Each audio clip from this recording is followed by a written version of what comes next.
बिस्मिल्लाहिर्रहमानिर्रहीम। अस्सलामु अलैकुम वरहमतुल्लाहि वबरकातुहू। अल्लाहुम्मा सल्लि अला मुहम्मद व आले मुहम्मद। रब्बि इश्रह ली सदरी वयस्सिर ली अमरी वहलुल उक़दतम मिन लिसानी यफ़क़हू क़ौली। आमीन। ख़वातीन हज़रात, आप देख रहे हैं कुतुब ऑनलाइन और मैं हूँ बिलाल कुतुब। और आज का दिन, दो दिन जो है वो मखसूस आपके लिए होते हैं। हफ्ता जुमेरात और जुमा, हफ्ते के अंदर दो दिन आपके लिए होते हैं।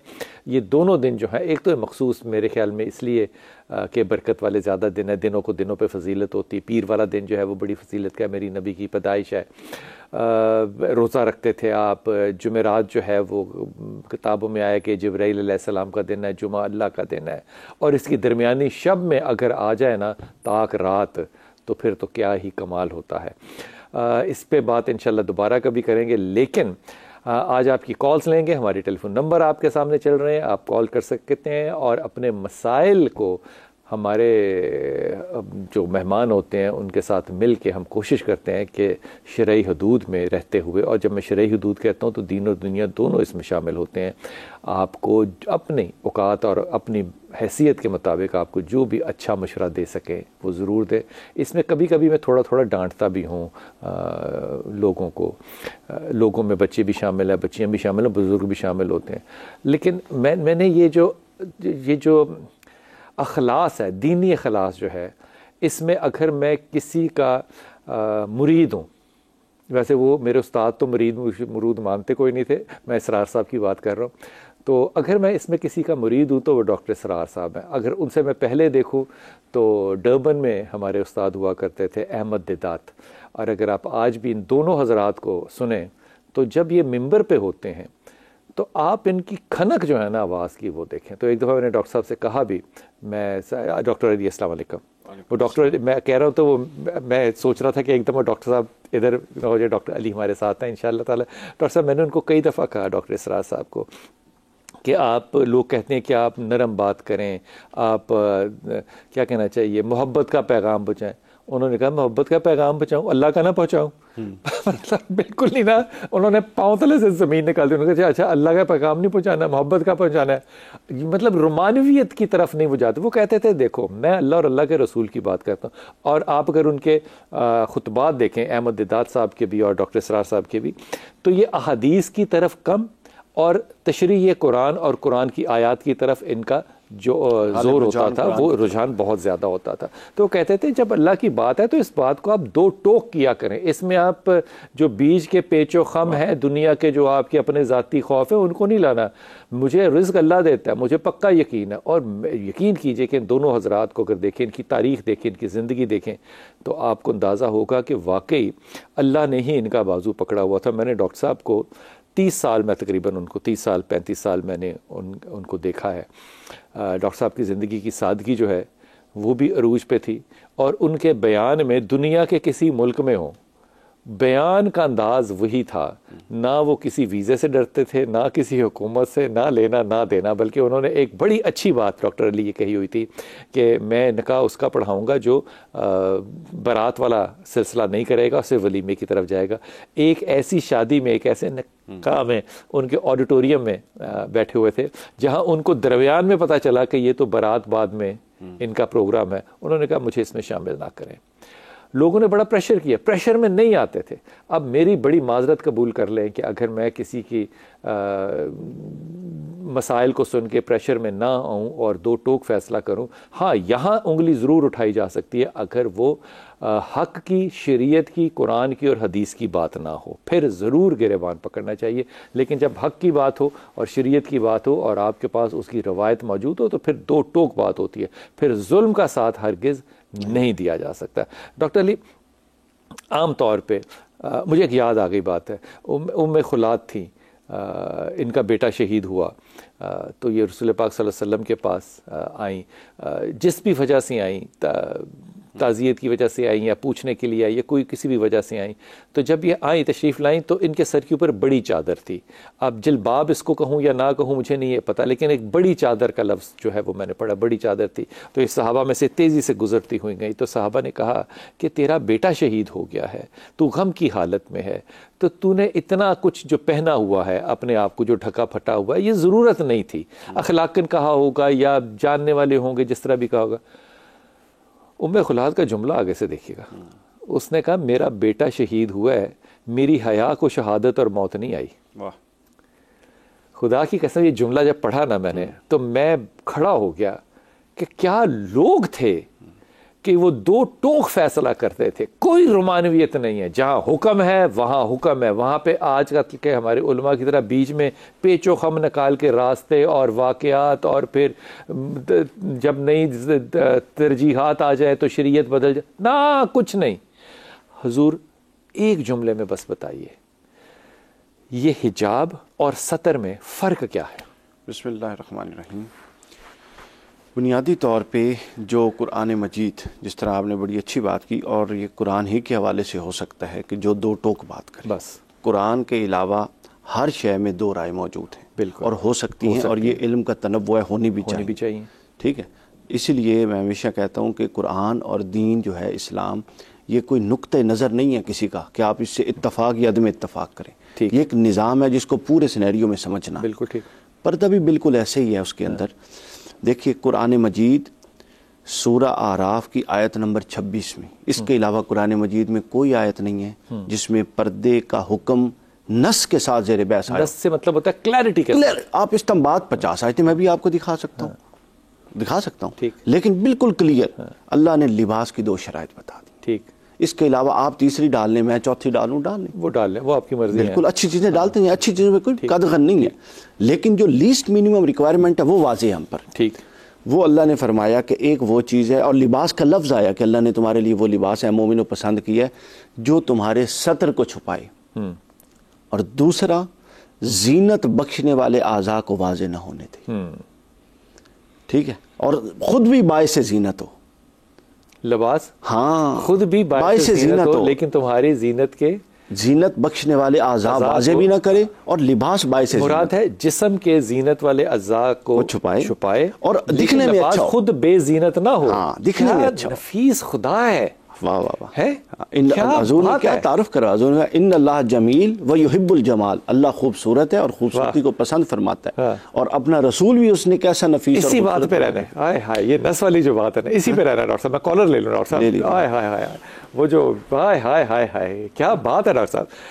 छुपाए लेकिन खुद भी नफीस हो, वो जो बुरे तरीके से छुपाना है वो नहीं, वो फर्स्ट इंप्रेशन जो है, इंप्रेशन दिया है, वो कभी ना अगले बंदे को, अल्लाह का बंदा सामने आ रहा है। क्या बात है जी। अस्सलाम वालेकुम मोइजू।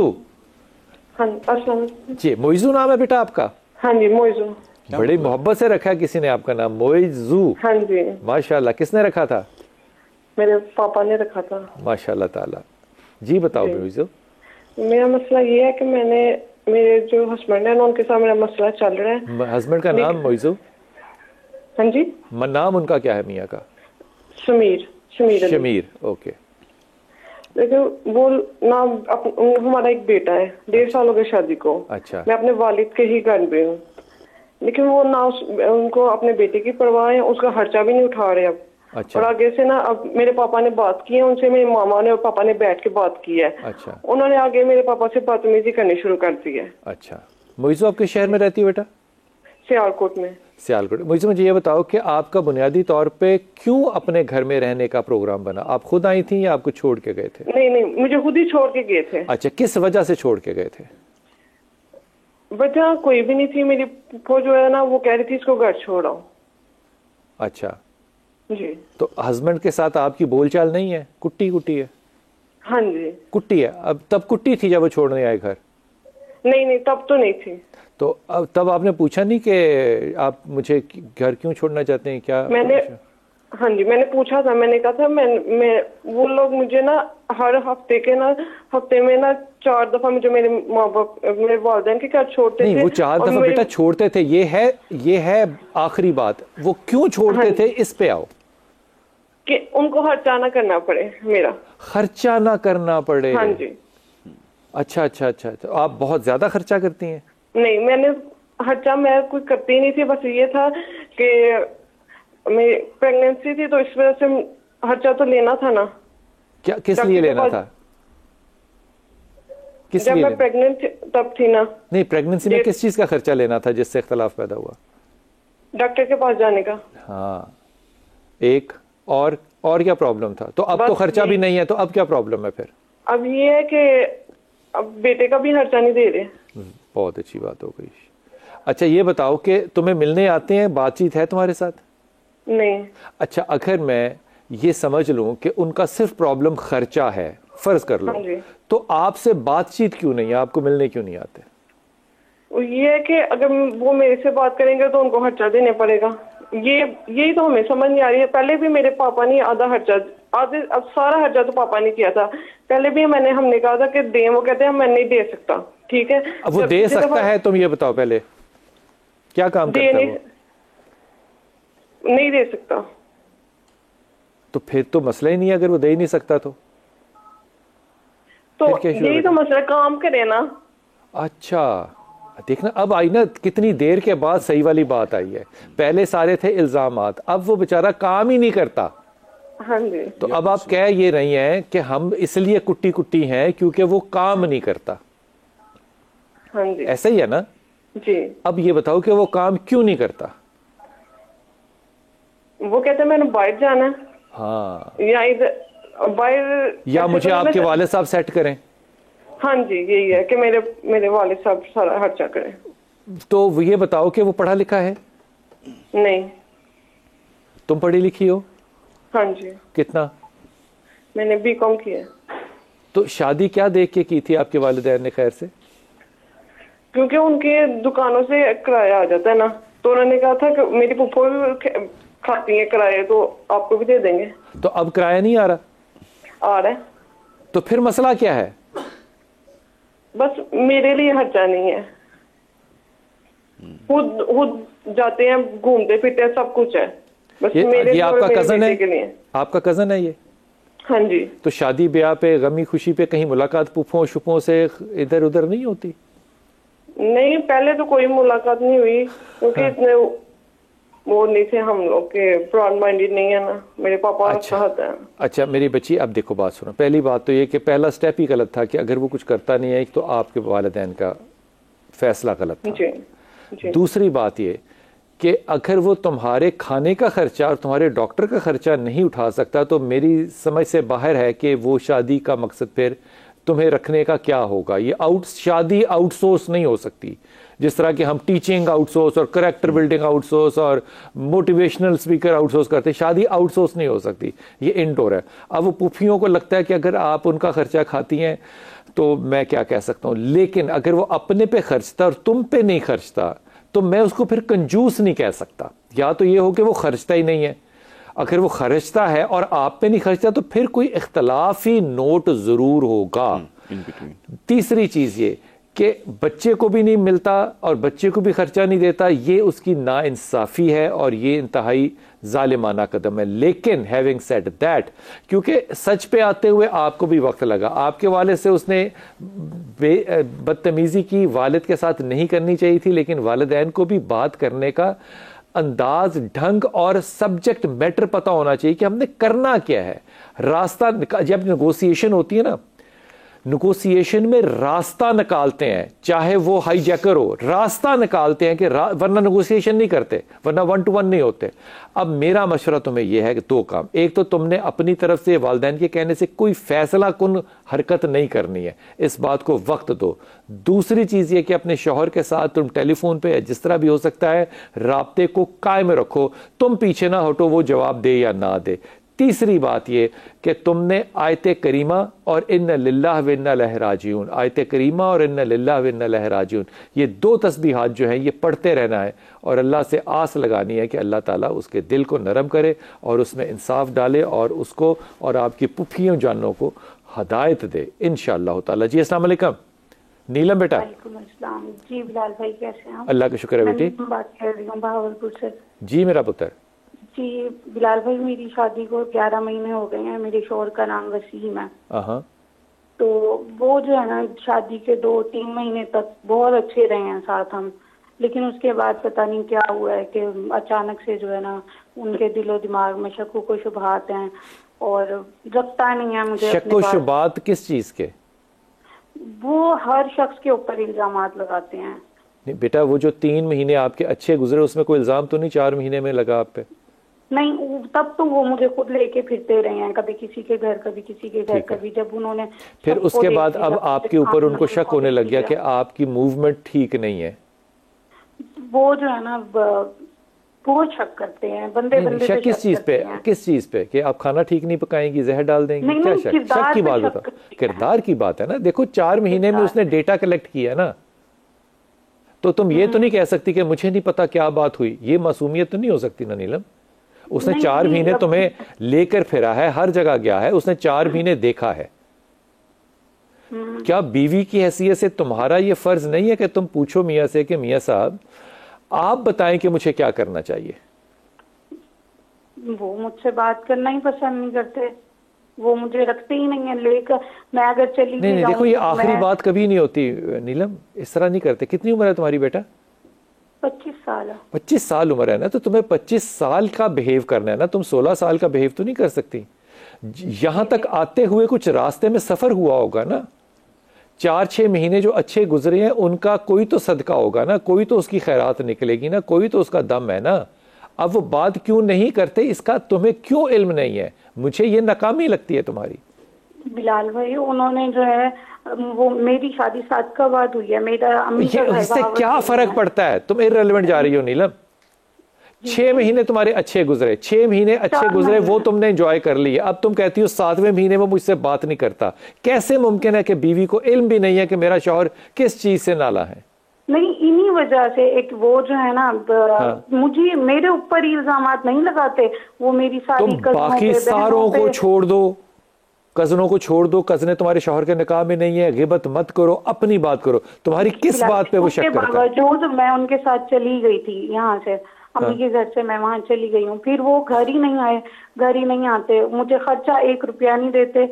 जो है मुझे प्रेगनेंसी है, बच्चे का खर्चा उठाने को तैयार नहीं है, यहाँ तक कि उन्होंने वो तो तुमने अब ये तुमने इस सवाल का जवाब देना है कि अब वो तुमसे इतना नाला है, वो 6 महीने तुमसे खुश क्यों था? बस इसका सवाल का जवाब। 4 महीने तक 4 महीने तुमसे खुश क्यों था वो? क्यों था वजह? नहीं शादी थी, पता नहीं क्यों खुश थे और अब क्यों खुश थे। देखो दोनों तरफ तुम्हारी गफलत और बचपना जो है ना, वो माशाल्लाह ताला 14 साल से आगे नहीं बढ़ा। पता नहीं क्या हो गया, 4 महीने क्यों खुश था मुझे नहीं पता, अब क्यों खुश नहीं है मुझे नहीं पता। तो मतलब तुम खुद खुदा का खौफ करो, इतनी मतलब कैसी बातें कर रही हो तुम?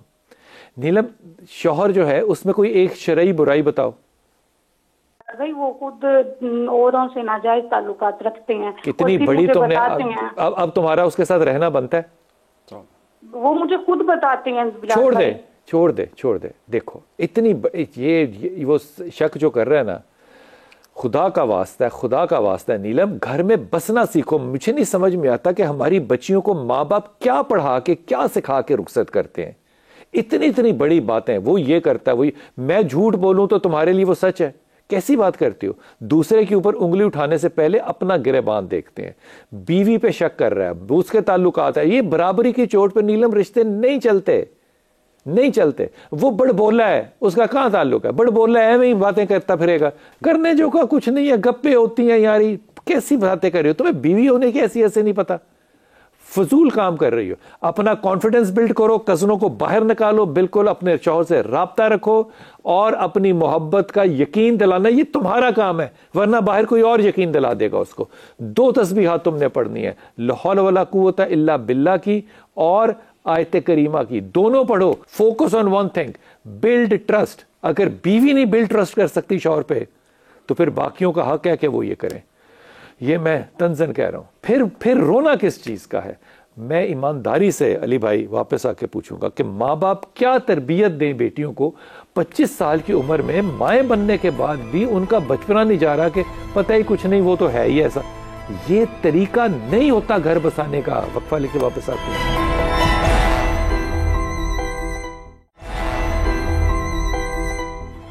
बिस्मिल्लाहिर्रहमानिर्रहीम। अली, मुझे ईमानदारी से बताना, वो जब बच्चियाँ बात करती हैं तो मुझे दुख होता है इस बात पे कि हमारी बेटियाँ घर बसाने की बजाय, मैं लड़कों को नकम्मा समझ रहा हूँ, ठीक है, लेकिन घर बसाना है ना, अब हो गई है शादी, माँ बाप ने फैसला कर लिया, अब इतनी इग्नोरेंस के साथ तो शादी नहीं चल सकती ना।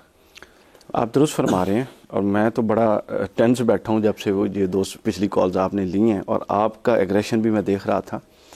सर मुझे एक बात की समझ नहीं आती, हम कोई बहुत पुराने लोग नहीं हैं, मेरी उम्र इस वक्त 37 साल शुरू होगा, 36 साल ख़त्म होगी, ठीक।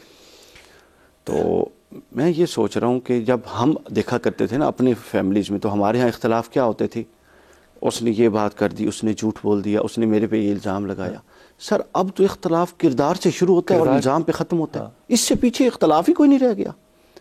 खुदा का खौफ करें। अच्छा, और हर एक के पास, मौलवियों के पास रजिस्टर है इस्लाम में दाखिल करने निकालने का, और लोगों के पास रजिस्टर है किरदार का सर्टिफिकेट देने का। खुदा का खौफ करें, आप जिम्मेदार हैं। मुझे तो दोनों केसेस में आपका पूरा तजज़िया 100% दुरुस्त है। देखिए, माँ बाप की हैसियत से बुरा लगना चाहिए ना सर, बिल्कुल। बच्चियां हैं, खुदा का नाम है, 25-25 साल की बच्चियां। अच्छा, अब हो क्या रहा है, घर आके बैठ गई। हो ये रहा है कि हम अपने बच्चों और बच्चियों की, मेरी माशाल्लाह जो बड़ी बच्ची है वो 13.5 साल की है माशाल्लाह, जो बच्चियां हैं उन बच्चियों में हमने क्या लाड प्यार, वो मौला अली को जब से हमने छोड़ा है ना सर, हर शय छूट गई है। वो फरमाते हैं 4 हिस्सों में बच्चों की तरबियत करो। पहले उसको बादशाह बना के रखो, फिर उसको वज़ीर बना, वो मुशीर बना के रखो, फिर वो ग़ुलाम बना के रखो। तो जो वो ग़ुलामी वाला अरसा आता है ना, जिसमें हमने उनकी फितरत को ट्विस्ट करना होता है, हम पिछले उस एरिया को कंटिन्यू करते हैं बादशाहत वाले, और उनकी नाजायज़ चीज़ों को अकोमोडेट करते हैं। नतीजा क्या होता है? 2 बातें कहता हूँ मैं, मुझे बताना कि मैं सही कह रहा हूँ कि गलत कह रहा हूँ। पहली बात तो ये, मैं आपके बच्चों से कभी नहीं मिला, अब मैं अली को जानता हूँ ना, मुझे अगर ये बच्चियाँ आपकी बड़ी बच्ची जो है वो कहीं मिले और बग़ैर अली के, बग़ैर बाप के मिले, और मैं देखूं कि मुझे अली की बेटी जो है इसको ये नहीं करना चाहिए, मैं आपको फ़ोन करके नहीं पूछूंगा, और मैं ये भी नहीं तवक्को करूंगा कि आप मुझे इस पे रोक या टोक सकते हैं। मैं उसको सिर्फ टोकूंगा नहीं, आखिरी हद तक जाऊंगा कि जो मैं कह रहा हूं वो उस पर अमल भी करें। ये होता है साझा रिश्ता। बेटियां माएँ साझी होती हैं। ज्यादा से ज्यादा इख्तलाफ जो जिंदगी में हमने गुजारे हैं ना, मैंने जो गुजारे हैं शादियों ब्याहों पे, और ये तुसी सानू सही तरीका नहीं दस, मतलब क्या था कि आपने अच्छी तरह बैठने का नहीं कहा, आपने अच्छा वाला खाना नहीं दिया, आपने आके सर्व नहीं किया, शोरबे में शोरबा ज्यादा था। ये मसाइल, अब आप बच्चे को डांटे तो वो फैमिली इशू बन जाएगा। फैमिली इशू बन जाएगा। चाचा ने डांटा, मामू ने डांटा, फलां ने डांटा, असी है ना, सारे बच्चे लावारिस ये नहीं आके बता सके घर में कि आज टीचर ने कितनी स्टिक्स मारी, क्योंकि अगर बता देते तो और पढ़ती कि तुमने किया क्या था। सही बात। ओ यार, खुदा का वास्ता है, माँ बापो जागो, ये औलादें जो हैं ये तुम्हारी हैं। ये अब नाना नानी दादा दादी बन गए जब, तो बच्चियों को संभाल नहीं सकते, दमादों से लड़ना है आपने, खुदा का नाम लो, दमादों से ना लड़ो। हर जगह लड़ने की नहीं होती है, हारने के भी उसूल होने चाहिए। ये डॉक्टर ताहिर का जुमला है कि हारने के भी उसूल होने चाहिए। जी अस्सलाम वालेकुम। वालेकुम सलाम। जी मेरी बेटी, मेरा बेटा बाहर गया है। मैं हूँ कौन? ਇੱਥੇ ਜਨਾਮ ਜਿਆਦਾ ਡੈਂਕੀ ਲਾ ਕੇ ਗਿਆ ਸੀ, ਪਹਿਲਾਂ ਤੇ ਉੱਥੇ ਫੜਿਆ ਗਿਆ, ਵਾਪਸ ਆ ਗਿਆ ਸੀ, ਤੇ ਹੁਣ ਫੇਰ ਕੱਲਿਆ ਵੇ, ਤੇ ਫੇਰ ਉੱਥੇ ਫੇਰ ਡੈਂਕੀ ਲਗਾ ਕੇ ਗਿਆ, ਵਾਪਸ ਆ ਗਿਆ ਸਿਆਲਕੋਟ। ਫੇਰ ਡੈਂਕੀ ਨਾਲ ਗਿਆ जी। मेरी प्यारी माँ, तू अपने पुत्र ਨੂੰ क्यों भेजनी है? वजह ਮੰਨਦਾ ਨਹੀਂ, ਉਹ ਕਿਸੇ ਦੀ ਵੀ ਆਪਣੀ ਮਨਾਉਂਦਾ, ਮੰਨਦਾ ਨਹੀਂ, ਬੜੇ ਉਹਦੇ ਨਹੀਂ, ਉਹ ਮੰਨਦਾ ਨਹੀਂ। ਡੈਂਕੀ ਤੇ ਕਰ ਪਹੁੰਚਣ ਲਈ ਉਹ ਲੱਖ ਰੁਪਏ ਖਰਚਦਾ ਹੈ ਨਾ, ਕਿਸੇ ਨੂੰ ਦਿੰਦਾ ਹੈ ਨਾ। ਨਹੀਂ, ਪੈਸਾ ਪੂਸਾ ਤਾਂ ਕੋਈ ਨਹੀਂ ਭੇਜਿਆ ਦਾ ਉਹਨੇ। ਨਹੀਂ, ਭੇਜਿਆ ਦੀ ਗੱਲ ਨਹੀਂ, ਖਰਚ ਕੇ ਜਾਂਦਾ ਹੈ ਨਾ। ਹਾਂਜੀ, ਖਰਚ ਕੇ ਜਾਂਦਾ। ਹਾਂ, ਤੇ ਕੌਣ ਦਿੰਦਾ ਉਹਨੂੰ ਪੈਸੇ? ਪੈਸੇ ਅਸੀਂ ਦਿੰਦੇ ਹਾਂ, ਹੋਰ ਕਿਹਨੇ ਦੇਣੇ? ਵੈਰੀ ਗੁੱਡ, ਸ਼ਾਬਾਸ਼, ਠੀਕ ਹੋ ਗਿਆ। ਤੇ ਹੁਣ ਅੱਜ ਕੱਲ ਕਿੱਥੇ ਖੈਰ ਨਾਲ? ਉਹ ਸਿਆਲਕੋਟ ਬੈਠਾ ਹੈ ਹੁਣ ਕੀ ਚਾਹੁੰਦੇ ਹੋ? ਨਹੀਂ, ਕੋਟੇ कोयटा बैठा है, क्योंकि वो उथों ईरान ते उथों फिर एक टर्की ते उथों फिर एक यूरोप निकलना चाहता है। हाँ, यूरोप निकलना जी है ना। हाँ, वेरी गुड। ते हुन मेरे नाल मेरी प्यारी मां, तू मेरे कोलों की चाहनी? मैनू ए दस। मैं चाहनी हां कि मेरा पुत्र पहुंच जाए थे, डंकी सही लग जाए। ताड़ा नाम की है? मेरा नाम रजिया। रजिया, मैंने अपने सीने ते हाथ रख के दस, ईमानदारी दे नाल, कोई अगर तू मैंने कहे कि मेरा पुत्र जुआ खेडन गया, दुआ करो अल्लाह ताला उन जुए च कामयाब कर दे, तो मैंने दुआ करनी चाहिए जी। ओ यार मेरे मौला, उन्हें शायद सुना नहीं होगा। सादगी है मेरी माँ, तेरी सादगी है, तेरी सादगी है, तेरी सादगी है। पुत्र का नाम की बेटा? ਉਹਦਾ ਨਾਮ ਸ਼ਰਾਜ਼। हाय, अपने पुत्र नाल फोन ते कदी गल हुंदी है? अल्लाह नहीं होई, महीना हो गया, किसी गल नहीं हुई अजे। तो कोयटा तो नहीं बैठा होएगा ना, वो तो फिर अगे जा चुका होएगा, महीना तो कोई नहीं बिठांदा। तू ओदी बैठा है नहीं पूछा मैं पूछना चाहती है पहुंचेगा कि नहीं पहुंचेगा फांसी हुआ तो नहीं कहीं फांस गया छड़ दे तू सिर्फ ओदी जिंदगी दी दुआ कर आयत करीमा पढ़ और अल्लाह कोलों हदायत मंग आप और ओदी जिंदगी दी दुआ कर अपने बच्चियां इस तरह खतरे च नहीं पाईदा इस हराम काम च नहीं पाईदा हराम काम नाल पहुंचेगा इलीगल रहेगा हराम कमाएगा क्यों अपनी जिंदगी नूं अजाब च पाना है खुदा दे वास्ते हलाल रिस्क कमाना है जाके ते हलाल तरीके दे नाल जाना है हराम तरीके नाल जाके बिल्कुल इंजी गल है कि मैं रॉबिन हुड बन जावां करा चोरी ते गरीबां दी मदद करा रॉबिन हुड नहीं खेडी दा खैर मैं गल ज्यादा कह गया वहां मेरी माँ आयत करीमा पढ़ आयत करीमा पता है ना ला इलाहा इल्ला अंता सुब्हानका इन्नी कुन्तु मिनज़ ज़ालिमीन बस है पढ़ और अपने बच्चे दी जिंदगी दी दुआ कर अल्लाह ताला उन जिंदगी देवे क्योंकि इंतहाई खतरनाक काम है। डॉक्टर साहब डंकी पता है क्या चीज़ है? हाँ क्या है भला ये यहाँ से अफगानिस्तान जाएंगे वहाँ से पैदल ये ईरान क्रॉस करेंगे ईरान की पहाड़ियों से पैदल क्रॉस करेंगे अगर जिंदा बच गए तो टर्की पहुँचेंगे टर्की पहुँचेंगे तो अगर जिंदा बच गए तो वहाँ पे ये जो टेबल मेरे सामने पड़ा हुआ है इससे एग्जैक्टली हाफ साइज़ की एक कैप्सूल होगी जिसमें इनको डाल के पेशाब पखाना उसी में करेंगे पानी में डाल देंगे पानी बहाता हुआ इनको लेकर जाएगा यूरोप की किसी बीच पे या किसी जगह पे अगर ये वहाँ जिंदा पहुँच गए समंदर में से तो वहाँ ना पकड़े गए तो वहाँ पे इलीगल सारी ज़िंदगी गुजारेंगे और इसकी जो रेशो है जाने की सक्सेस की वो हार्डली शायद 1% हो। तो सर अजाब में डालने की ज़रूरत क्या है? मैं कह रहा हूँ हराम काम करके चोरी से हलाल रिस्क कमा कैसे सकते हैं? बस ये बड़ी अजीब बात है। ये इतनी मेहनत करनी अगर है तो माँ बाप ये क्यों नहीं बताते कि बेटा यहाँ पे चिंची चला। इतनी मेहनत अगर यहाँ कर लें तो कम से कम रिस्क हलाल तो मुयस्सर आएगा ना। और इससे आसान रहेंगे, इससे आसान रहेगी और जिंदगी भी और हलाल भी होगा जो भी मुयस्सर होगा और फिर अल्लाह उसमें बरकत भी डालेगा। बिल्कुल ऐसे हैं। पता नहीं हम मुश्किल रास्ता क्यों अपनाते हैं जबकि आसानी अल्लाह ने खोली हैं। अल्लाह के रसूल ने आसानियाँ की, हम खुद से मुश्किलें अपनाते हैं अपने लिए, ऐਵੇਂ ही अपने ऊपर मुश्किलें सवार। डॉक्टर साहब आप फैसलाबाद जाएं, सियालकोट जाएं, लाहौर जाएं, कराची जाएं, बड़े बड़े मॉल्स बने हुए हैं ना। मतलब हम आम तौर पे पहले 20 साल पहले जाके देखते तो यूरोप हमें या अमेरिका हमें शॉपिंग मॉल्स दिखाते तो बड़े मुतासर होते थे। अब वो आके हमारे मॉल्स में बड़े मुतासर होते हैं कि हैं हर जगह नहीं तो कम से कम कई जगह पे दुकानों पे लिखा होता है यहाँ सेल्समैन की जरूरत है, यहाँ पे फलां की जरूरत है। और वो लोग जो हैं एक महीने का 50-60 हज़ार रुपया कमाते हैं, वहां से 50-60 हज़ार रुपया पाउंडों या यूरोज में भेजना कोई खाला जी का घर नहीं है इलीगल रहते हुए। मुझे ये दुख होता है।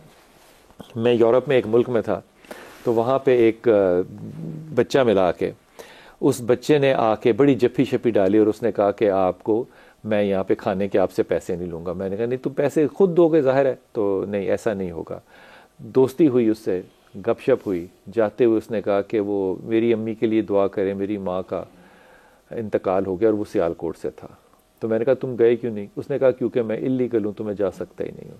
यकीन कीजिए मैंने उस बच्चे की जितनी की इज्जत करनी थी ना वहाँ पे खड़े खड़े वहाँ पे उस बाज़ार में वो की कि जो रिस्क तुम्हारी माँ को कब्र में कफन नहीं पहनवा सकता बेटे के माल से, वो कमाने के लिए तुम यहाँ पहुँचे क्यों हो? पहुंचे क्यों हो? खुदा के वास्ते अपने बच्चों को गैरत के साथ रिस्क हलाल कमाने की पाकिस्तान में तरकीब उनको बताएं, उनको प्रमोट करें। ये बाहर जाना आसान काम नहीं है और यहाँ से 10,000 गुना ज्यादा मेहनत करके 20,000 गुना ज्यादा घटिया जिंदगी गुजार के आप बाहर रहना चाहते कि साडा मुंडा बाहर है। ये स्टेटस है आपका। आपका स्टेटस ये क्यों नहीं है कि मेरा बच्चा हाफिज है? आपका स्टेटस ये क्यों नहीं है कि मेरा बच्चा 5 वक्त का नमाजी है, मेरा बच्चा फजर से पहले उठता है, मुझे उठाता है? आपके स्टेटस और प्रायोरिटीज क्यों बदल गए हैं? वक्फा लेके वापस आते हैं।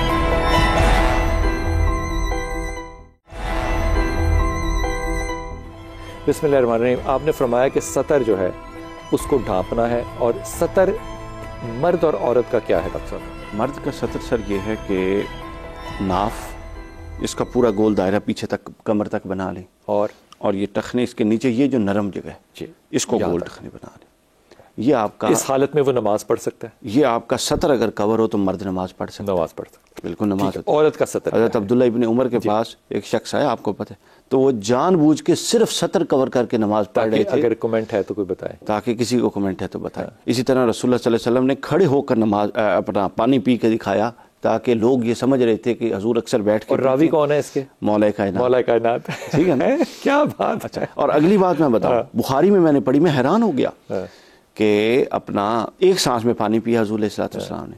सबने कहा हम तो समझते थे 3 सांस में पीने। हजूर ने फरमाया मैंने पानी में सांस लेने से मना किया हुआ है, क्योंकि उससे उसमें बैक्टीरिया चलेगा। तो इससे मतलब ये नहीं, तो हमारे यहाँ चीजें होती कुछ हैं। और क्या बात है, हालांकि तब कोविड नहीं था, हाँ। लेकिन ये पता था कि सांस से बीमारियां फैलती। क्या नबी अल्लाह ताला ने आपको दिया। औरत का सतर क्या? औरत का सतर सर, हाथ, ये कलाई देख रहे हैं, ये वाली हड्डी देखते हैं जी, इसको दायरा बना लें दोनों हाथों पे, पाँव के टखनों को दायरा बना लें, और चेहरा, ये बाल उगने की जगह से लेकर इसको कान की लू लें, यूं नीचे तक दायरा बना। ठीक, इन 3 कान पीछे होंगे, कान पीछे होंगे। ठीक, इन 3 चीजों को छोड़ के बाकी पूरा जिस्म सतर है, पूरा जिस्म सतर है, जिसको छुपाना वाजिब है। बिल्कुल वही हालात हैं जो कि खातून के उम्रे में या हज में बिल्कुल होते हैं। अच्छा, इनको छुपाना वाजिब है। इनको मर्द या औरत कोई भी इनमें से कोई आज़ू छोड़ेगा तो वो मुस्तकिल गुनाह का सजावार ठहरेगा। ये कहते हैं ये नस है, ये नस है, ये नस है। नस का लफ्ज बार बार इस्तेमाल करना है क्योंकि ये बुनियाद है। हाँ, ये मुहकमात में से है ना, यानी इसमें तो दो राय नहीं है, दो राय नहीं, मुहकम है। ठीक हो गई बात। जी अस्सलाम वालेकुम। वालेकुम सलाम। जी आसिया बेटा। जी, पहले तो आपकी बहुत ज्यादा दुआओं की जरूरत है। अल्लाह आपको सलामती दे, ईमान के साथ, हिदायत के साथ। अच्छा, मैंने अपनी कजन के बारे में आपसे पूछना है। वो बात करती है तो आपको समझ नहीं आनी थी, तो उसने कहा कि आप मेरे लिए बात करो। जी जी, ठीक है। नाइला जबीन उसका नाम है। तो उससे एलर्जी है, लंग्स का मसला है, बहुत जल्दी उसे इन्फेक्शन हो जाता है, हर चीज ना डैमेज कर देती है उसको, गैस हो जाए या ट्रैफिक का धुआं हो जाए। तो अब उसका वेट इतना ज्यादा हो गया, डॉक्टर कह रहे हैं उससे मैदे का ना ऑपरेशन करवाओ, वो जिसमें मैदा कटता है ना। अच्छा, तो ये होती है कॉस्मेटिक सर्जरी, डॉक्टर इस पे जोर नहीं डाल सकता कि ये करवाओ अनलेस कि वो खुद ही करने वाला ना हो। अच्छा अच्छा, हाँ, ये जोर नहीं डाला जा सकता। जाहिर है वजन कम करना है, उसके लिए हार्मोन्स का टेस्ट होना चाहिए जो कि इसका खराब है, वो पहले इसको ठीक करना चाहिए। इसको सिस्टिक ओवरी है, पहले उसकी तरफ इलाज करना चाहिए। फिर इसको फूड एलर्जीज हैं, इसको उसकी तरफ इलाज करना चाहिए। फिर इसके अंदर, इसे कहते हैं बैगेज बहुत ज़्यादा है। बैगेज ज़्यादा से मतलब ये होता है, इसकी मिसाल पता है कहाँ से निकली? कि हज़रत ईसा को जब लेके जा रहे थे सूली पे चढ़ाने के लिए, तो सूली भी खुद उठाई हुई थी। हम भी ये काम करते हैं कि अपनी मौत तक अपने सारे वाक़यात और हालात जो है ना वो लेके साथ चलते हैं। अगर गुर्बत में कोई 4 दिन गुजर गए तो भूलते नहीं है मैं बड़ा गरीब सा, आगे बढ़े, आगे नहीं बढ़ते हम। ये सारे मसाइल इसके साथ हैं और ये मेडिकल है। अब वो अगर ये स्टमक टक कराना चाहती है तो ज़रूर करा ले, ये एक हल है, ज़रूर कराना चाहिए। लेकिन अगर वो एक्सीड करती है, ओबेसिटी में एक्सीड करती है, तो वो लाहौर में बड़ी अच्छी जगहों से होता है। आप हवाला चाहेंगे, मेरे बच्चे आपको दे देंगे, आपको इंशाअल्लाह ताला कंसेशन भी दे देंगे। लेकिन ये कॉस्मेटिक्स होती है, ये बात जहन में रखना। इसको फूड एलर्जीज करवानी है अपनी, इसको अपने हार्मोन्स के टेस्ट करवाने हैं जो करवाए होने चाहिए, और आप इसको अपने गायनी के मसाइल जो हैं वो हल करने हैं ताकि इसका वज़न नेचुरली कमी की तरफ जा सके। सिर्फ खाने की वजह से नहीं, हार्मोन्स में भी इसको प्रॉब्लम है। इसे कहिए कि फौरी तौर पर तिब्बी मशवरा ले जाके आला तरीन डॉक्टर से, लाहौर, कराची या इस्लामाबाद से, और आयत करीमा पढ़े और लाहौल की तस्बीह पढ़े, लाहौल वाला कुव्वता इल्ला बिल्लाह की। जी अस्सलाम वालेकुम बेटा। सफिया। हेलो, अस्सलाम वालेकुम। वालेकुम अस्सलाम, कैसी है मेरा बेटा? ठीक हूँ, अल्लाह का शुक्र है। कब से आपकी कॉल लगा रही थी मैं ना। जी मेरा पुत्र। मेरे को तो शादी को 4 साल हो गए। अच्छा, तो मुझे औलाद का मसला हल नहीं हो रहा था। तुम्हारे शौहर का क्या नाम है? जो भी दवाई खाती हूँ ना कोई इन्फेक्शन हो जाता है। ये नहीं पता चल रहा है कि किस चीज से क्या मसला क्या नहीं, ये नहीं पता चल। तुम ये बताओ शौहर का नाम क्या है? यामीन। यामीन, या तुम दोनों ने अपने मेडिकल टेस्ट करा लिए हैं? जी, मेरे हस्बैंड ने भी दिए मुझे रिपोर्ट ना अपनी। हाँ। साथ नहीं गए, उन्होंने दिए मुझे, तो उनकी सही आ रही, उनकी भी। 2 मसले जो है ना वो तुम्हें अपने डॉक्टर, तुम किस शहर में रहती हो बेटा? जी कराची में। कराची में किस जगह पे? बड़ा बोर्ड पे, पार्क कॉलोनी है ना। तुम अच्छे अस्पताल में जाओ, अच्छे सरकारी अस्पताल में जाओ, और अपने जो टेस्ट कराने हैं ना 2 तुम्हें कराने पड़ेंगे। एक तो तुम्हें प्रॉब्लम है सिस्ट का, इसे कहते हैं पॉलीसिस्टिक ओवरी, इसका, और दूसरा UTI का। ये दोनों मसाइल हैं। दूसरा जो मसला मैं तुम्हें बता रहा हूँ ये हाइजीन कंडीशन की वजह से है, लेकिन ज़ाहिर है अगर इन्फेक्शन हो गया तो मेडिकेशन जो है वो लेनी पड़ेगी। दोनों सूरतें तुम्हें किसी अच्छे डॉक्टर से मशवरा करके लेना पड़ेगा, फिर प्रेगनेंसी की तरफ जाने का इंशाअल्लाह ताला हालात बन जाएंगे। लेकिन ये मामला जो है ये जल्द अज जल्द करो इंशाअल्लाह ताला।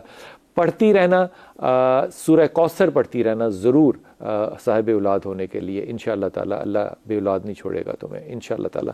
अली वकार, जो लोग होते हैं इसमें राय और क्या कहना चाहिए, लफ्ज़ मैं इस्तेमाल करता हूँ जो कि नहीं करना चाहिए, चिंगू पांगा निकाल लेते हैं ना बीच में से इधर उधर से, इसमें कोई राय नहीं है कि ये होना चाहिए लिबास। अब मुझे बताइए कि आप एक इस्लामी रियासत में जहाँ मर्जी निकल जाएं, आपको ये लिबास चीदा नज़र आएगा, वाज़े नज़र नहीं आएगा, लेकिन मसाजिद भरी नज़र आएंगी।